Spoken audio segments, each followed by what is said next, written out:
بسم اللہ الرحمن الرحیم۔ السلام علیکم ناظرین، میں ہوں آپ کا میزبان اخلاق احمد سالک اور آپ دیکھ رہے ہیں میرا یوٹیوب چینل۔ ناظرین، جڑانوالہ کے واقعے کے حوالے سے ہم نے آپ سے پہلے بات کی اور اس میں آپ کو بتایا گیا کہ کیا کیا عمل ہوا، کیسے کیسے سب کچھ ہوا،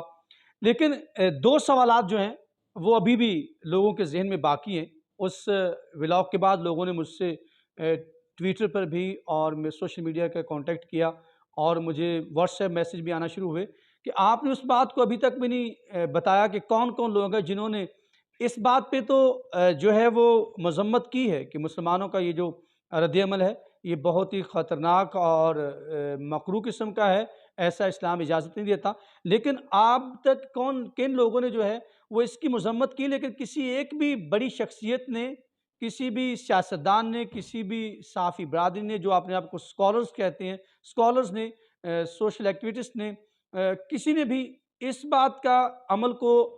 جو ہے مذمت نہیں کی کہ جو قرآن پاک کی بے حرمتی کی گئی ہے۔ سوال ان کا جائز ہے۔ سوال ہے کہ دو ظالم جو قوتیں جہاں پہ گروہ کہہ لیں، ایک وہ کہ جس نے پہلے مذہبی کتاب کے اوپر اور ہمارے مسلمانوں کی جو کتاب ہے، بلکہ وہ کائنات کی سب سے بڑی کتاب جسے مانا جاتا ہے، اسے دنیا مانتی ہے، وہ قرآن پاک کے اوپر جو انہوں نے برہمتی کا جو پہلو جو پمفلٹ چھپائے وہ کیا، اس کے اوپر کسی ایک کا بھی مذمتی ٹویٹ تک نہیں آیا۔ کیوں نہیں آیا؟ سوال یہ بالکل جائز ہے ان کا، کیونکہ ہم نے پہلے بھی کیا، ہم مذمت کرتے ہیں کہ مسلمانوں نے جو رد عمل دکھایا، چند ایک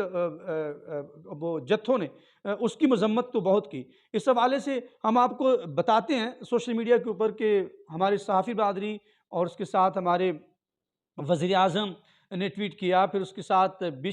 چرچ آف بشپ پاکستان نے بھی اس کے اوپر جو ہے وہ بات کی، لیکن کہیں بھی ایک ٹویٹ بھی میں بھی ڈھونڈتا رہا ہوں، کوئی ایک ٹویٹ بھی مجھے نہیں ملا کہ جہاں پر یہ مذمت آئی ہو کہ جو عمل ان عیسائی لڑکوں نے کیا ہے وہ کتنا مکروہ ہے، اس کی مذمت کا ایک لفظ تک میں نہیں ملا کہیں سوشل میڈیا کے اوپر۔ اس کو پہلے آپ مذمت کریں کہ انہوں نے ظلم کیا، اس کے رد عمل میں جو ہوا وہ غلط ہوا، اس کو تمام جو ہے مکتب فکر جو ہے مانتے ہیں، دنیا اس کی مذمت کر رہی ہے، لیکن جو مکروہ دھندا پہلے انٹرنیشنل لیول پہ شروع ہوا ہے اور اس کا جو ہے نا وہ آج پاکستان کے اندر بھی اس کے اسناد مرتب ہونا شروع ہو گئے ہیں، تو اس کے اوپر کس نے ٹویٹ نہیں کیا؟ آئیے آپ کو ذرا پڑھ کر سناتا ہوں میں سوشل میڈیا کے اوپر کیا چل رہا ہے، پھر ہم اس کے اوپر بات کریں گے کہ کیا وجہ ہے، کہ یہ وجہ کوئی بیرونی دباؤ ہے یا کیا وجہ ہے، یا ہمارے ایمان کی کمزوری ہے، یہ ہم یہاں بھانپنے کی کوشش کریں گے اپنی اس ولاگ کے اندر۔ جی، سوشل میڈیا پر واقع کی شدید مذمت کے تناظر میں جو ہے وہ سب سے پہلے جو ہمارے پاس ٹویٹ پہ آیا، اس نے جب واقعہ ہوا اس کے دوران یہ bishop church of Pakistan bishop Azad Marshall نے سوشل میڈیا پر ایک ٹویٹ کرتے ہوئے بتایا، انہوں نے اپنے ٹویٹ میں لکھا کہ جب میں یہ لکھ رہا ہوں تو لفظ کم پڑ رہے ہیں، ہم بشپ، پادری اور عام لوگ پاکستان کے ضلع فیصل آباد میں جڑانوالہ کے واقعے پر گہرے دکھ اور غم میں مبتلا ہیں۔ جب میں یہ پیغام لکھ رہا ہوں تو اس وقت چرچ کی عمارت کو جلایا جا رہا ہے، بائبل کی برہمتی کی گئی ہے اور مسیحیوں کو اذیتیں دی گئی ہیں اور ان پر قرآن پاک کی برہمتی کرنے کا جھوٹا الزام لگایا گیا ہے۔ لفظ جھوٹے کا استعمال کیا گیا، اور جبکہ سوشل میڈیا کے اوپر جو ہے وہ پروف موجود ہیں۔ میں یہ نہیں کہتا کہ آپ اس چیز کو بڑھاوا دینا ہے، لیکن آپ نے یہ کہنا، اگر یہاں پہ یہ کہا جاتا کہ جو عمل کیا گیا اس کے رد عمل کے اوپر غلط طریقے سے پوری کمیونٹی کو اس کا نشانہ بنایا جا رہا ہے، تو یہ الفاظ زیادہ مناسب تھے اور یہ بنتے بھی یہی تھے، جائز بھی یہی ہیں۔ جو آپ نے کہا جھوٹا کہہ کے آپ ہر دفعہ جو ہے وہ اس سے استثناء حاصل کر لیتے ہیں، ایسا نہیں چلتا۔ ہم انصاف کا مطالبہ کرتے ہوئے ہم قانون نافذ کرنے والے اداروں سے فوری کارروائی کرنے کا مطالبہ کرتے ہیں، اور تاکہ ہمیں یقین دلایا جا سکے کہ ہمارے لوگوں کی جان و مال ہمارے ملک کے لیے قیمتی ہے، جس نے ابھی بھی جشن آزادی منایا ہے۔ دیکھیں، آپ نے یہ بات صحیح کی ہے، میں اس کے اوپر پہلے بھی اپنے ولاگ کے اندر کہہ چکا ہوں کہ یہ بیسیکلی انتظامیہ کی جو بے حسی کہہ لیں اسے، یا اس کی لاپرواہی کہہ لیں، جس نے اس عمل کو اتنا بڑھاوا دیا۔ اگر وقت پر اس کی جو مداوع کیا جاتا، اس کو قابو کر لیا جاتا، تو یہ کچھ بھی نہیں ہونا تھا، بلکہ یہ جو کیس ہمارا بہت مضبوط تھا، جو انتظامیہ کی لاپرواہی، غفلت کی وجہ سے جو ہے وہ الٹ جو ہے وہ مسلمانوں کے گلے پڑ گیا۔ آگے چلتے ہیں، اب آپ کو دکھاتا ہوں یہاں پہ، اب ہم اپنے مسلمان بھائیوں کی بات سن لیتے ہیں، وہ کیا کہتے ہیں۔ اور اس کے بعد کیا ہوا کہ سوشل میڈیا پر مشترکہ ہجوم کی جانب سے جڑانوالہ سے مسیح کے گھروں پر توڑ پھوڑ اور گرجا گھروں کا جو نظر آتش کرنے کا واقعے پر سیاستدانوں، صحافیوں اور تمام مکتب فکر نے تعلق رکھنے والے افراد نے مذمت شروع کر دی۔ بالکل چاہیے بھی تھی، یہ بنتا بھی اسی وقت تھا، لیکن اس کا آپ دیکھیں کہ اس کے پیرلل دوسری بات جو پہلے جس سے انتشار کا آغاز ہوا، میں پہلے بھی کہہ چکا، وہاں پہ کوئی بات نہیں اب تک آپ کو نظر آئے گی۔ میں آپ کو بشپ اب چلتے ہیں، ہمارے پاکستان کے نگران وزیر اعظم جو ہیں انوار اللہ کاکڑ صاحب، انہوں نے بھی سوشل میڈیا کے اوپر انہوں نے بھی وہ بھی بولے، انہوں نے کہا، کیا کہا، اپنا رد عمل دیتے ہوئے کہتے ہیں کہ فیصل آباد کی تحصیل جڑانوالہ سے سامنے والے مناظر دیکھ کر میں پریشان ہوں۔ قانون کی خلاف ورزی کرنے والے اور اقلیتوں کو نشانہ بنانے والوں کے خلاف سخت کارروائی کی جائے۔ تمام قانون نافذ کرنے والے اداروں سے کہا گیا ہے کہ وہ مجرموں کو پکڑ کر انصاف کے کٹہرے میں لائیں۔ یقین رکھیں حکومت پاکستان برابری کی بنیاد پر ہمارے شہریوں کے ساتھ کھڑی ہے۔ بالکل صحیح کہا آپ نے، اس میں ہم مانتے ہیں، لیکن آپ کو وہ مذمت پھر بھی دکھائی نہیں دے گی کہ جو قرآن کریم اور توہین رسالت کے جو الفاظ ہیں اس کی مذمت آپ کو نظر نہیں دکھائی دے گی۔ اس واقعے پر اپنا رد عمل دیتے ہوئے سابق وفاقی وزیر برائے انسانی حقوق شیریں مزاری صاحبہ، جو پہلے بھی ہیومن رائٹس کی وزیر رہی ہیں، انہوں نے کیا کہا ہے؟ انہوں نے لکھا ہے کہ یہ انتہائی شرمناک اور قابل مذمت فعل ہے۔ ہماری مسیحی برادری اور ان کے گرجا گھروں کو بچانے کے لیے قانون نافذ کرنے والے اداروں کہاں ہیں؟ صحیح کہا آپ نے، یہی بنتا ہے، لیکن سوال پھر یہاں پہ بھی کہ جو قرآن پاک کی مرمتی ہے اس کی مذمتی الفاظ ایک لفظ بھی نہیں نکلا۔ آگے چلتے ہیں۔ محمد تقی نامی ایک صارف نے پاکستان میں bishop Sharaf of Pakistan bishop Azad marshal K tweet کے جواب میں لکھا کہ محترم بشپ،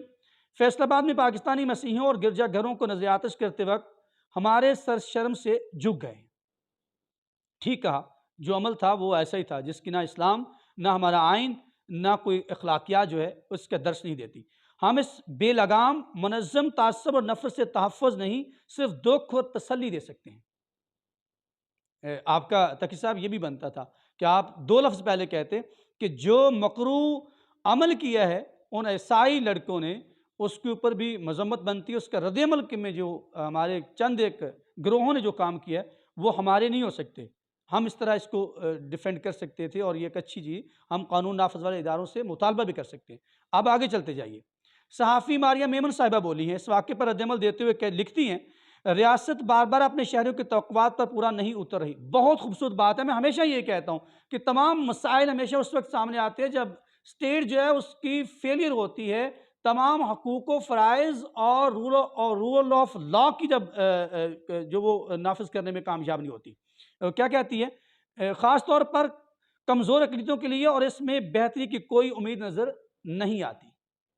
یہاں پہ بھی مسلمانوں کے جو قرآن پاک کی برمتی کی گئی ہے، آپ کو لفظ نظر نہیں آئے گا۔ آگے چلتے ہیں۔ ایک ایکٹیوسٹ ہیں امار علی جان، انہوں نے لکھا ہے، جان من نے کیا لکھا ہے؟ انہوں نے، ہمیں افسوس ہے کہ آپ کو جبری طور پر اس اذیت کو برداشت کرنا پڑ رہا ہے۔ مذہبی تعصب کی خلاف احتجاج کا قومی دن ہونا چاہیے۔ بالکل آپ کی بات ٹھیک ہے، لفظ قرآن پاک کی حرمت کے متعلق نہیں آئے گا۔ اور جبکہ بڑے نامور صحافی حامد میر صاحب نے بھی بشپ چرچ آف پاکستان کی ٹویٹ پر رد عمل دیتے ہوئے، وہاں پہ وہ رد عمل دیا انہوں نے، وہ لکھتے ہیں کہ میں بھی رو رہا ہوں، گرجا گھر پر حملہ اسلامی تعلیمات کے منافی ہے۔ بالکل حقیقی بات ہے، بالکل اسلام کی منافی ہے، ایسا اسلام نہیں کہتا، اس طرح سے نہیں کرتا۔ لیکن حامد میر صاحب بھی یہاں پہ آپ کو نہیں دکھائی دیں گے جو قرآن پاک حرمت کے اوپر جو حرف آیا اس کے اوپر آپ کو کوئی لفظ ان کا نہیں نظر آیا۔ اور سابق جو سینیٹر افرا سیاب خٹک بھی اس واقعے پر افسوس کا اظہار کرتی ہوئی انہوں نے بھی لکھا ہے، ذرا سن لیجئے۔ یہ قابل مذمت ہے کہ پاکستانی ریاست اسلام کے علاوہ دیگر مذاہب کے پیروکاروں کی عبادت گاہوں کو تحفظ فراہم کرنے میں ناکام رہی ہے۔ مذہب کے نام پر ہونے والے جرائم کو استثناء نے انتہا پسندوں اور دہشت گردوں کی حوصلہ افزائی کی ہے۔ مجرموں کو کیفر کردار تک پہنچایا جائے۔ تمام باتیں آپ کے سامنے رکھ دی۔ یہ اب تک کہ میں نے کچھ بڑے نامور نام آپ کے سامنے رکھے تھے۔ بالکل صحیح کہا ہے، کیفر کردار تک پہنچنا چاہیے۔ میں نے کہا کہ ایسی جو باتیں ہیں وہ ان کے اوپر بالکل کبھی بھی جو ہے نا اس کو صرف نظر نہیں کرنا چاہیے، اس کا کوئی معقول کرنا چاہیے۔ میں بھی یہاں پہ بیٹھا ہوا ہوں، میں ان جتھوں کے خلاف، میں تو کہتا ہوں ان کو کٹارے میں لا کے ان کی ایسی مرمت کی جائے اور ان کو اس معاشرے میں وہ مقام نہ دیا جائے جو اسلام کی توہین کے مرتکب خود سے ہوتے ہیں، اس طرح کا عمل کر کے، اس طرح کا رد عمل دے کے ہمارا نبی مکرم صلی اللہ علیہ وسلم کی ذات اقدس کے جو احادیث مبارکہ ہے، قرآن ہمارا، اس کے علاوہ آپ زندگی کا ہمارا آئین پاکستان جو ہے وہ تو جو اقلیت ہے ان کو تحفظ کا، برابری کا، ان کو برابری کی سطح پہ حقوق کی بات کرتا ہے، ان کے تحفظ کی بات کرتا ہے۔ لیکن بات یہ تھی جب میں نے آپ کو 5-7 میں نے آپ کے سامنے ٹویٹس رکھے، مجھے کہیں بھی اس میں سے، میں نے اور بھی سوشل میڈیا پہ ڈھونڈا، مجھے کہیں بھی اس بات کا افسوس ہوا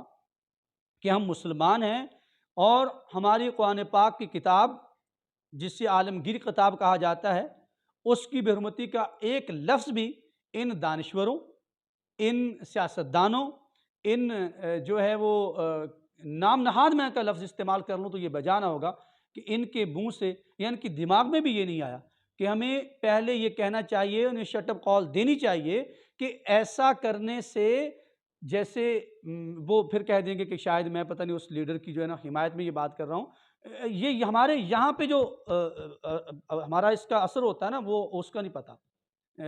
میں یہ کہتا ہوں کہ یہ لوگ جنہوں نے یہ عمل کیا ہے وہ فہم و فراست سے عاری لوگ ہیں، ان کا دین سے کوئی تعلق نہیں ہے، ان کا مذہب سے کوئی تعلق نہیں ہے، اور وہ جو ہیں وہ اسلام کے ٹھیکیداری کے لبادے میں وہ اسلام دشمنی کر رہے ہیں، اسلام کی جو ہے نا وہ خدمت نہیں کر رہے۔ کیا پیغام پہنچا ہے؟ لیکن بات یہ ہے کہ آپ کو بھی یہ حق پہنچتا ہے، آپ اس لا الہ الا اللہ محمد الرسول اللہ صلی اللہ علیہ وسلم کی بنیاد پر بننے والی اسٹیٹ کے آپ بڑے ہیں، آپ سربراہ ہیں، آپ سیاستدان ہیں، آپ یہاں کے دانشور ہیں، آپ مسلمان بھی ہیں، تو آپ کے منہ سے کوئی نہ کوئی لفظ ضرور نکلنا چاہیے تھا کہ حرمت قرآن جو ہے وہ بھی بہت ضروری ہے، اور اس کی ہم مذمت کرتے ہیں کہ جنہوں نے یہ عمل کیا ہے۔ اس کے رد عمل میں جو ہمارے ان غنڈوں نے جو کیا ہے، یہ ان کا اسلام سے کوئی تعلق نہیں ہے، اس طرح ہم کہہ سکتے تھے، لیکن کیا کریں، میں یہاں پہ سوال مجھ سے لوگ کہتے ہیں کیا ان پہ کس چیز کا دباؤ ہے؟ ان کی ایمان کی کمزوری ہے؟ میں یہ نہیں کہہ سکتا، مجھ سے سب سے بہتر ہوں گے، میں سب سے کم ایمان والا ہوں گا، لیکن سوالات اٹھتے ہیں جب آپ اس طرح کی بات پہ بھی کم از کم آپ زبان سے کوئی لفظ نہیں بول سکتے، کیا آپ کے اوپر عالمی دباؤ ہے؟ یہ وہ سوال ہے جو ہر پاکستانی آپ سے، مجھ سے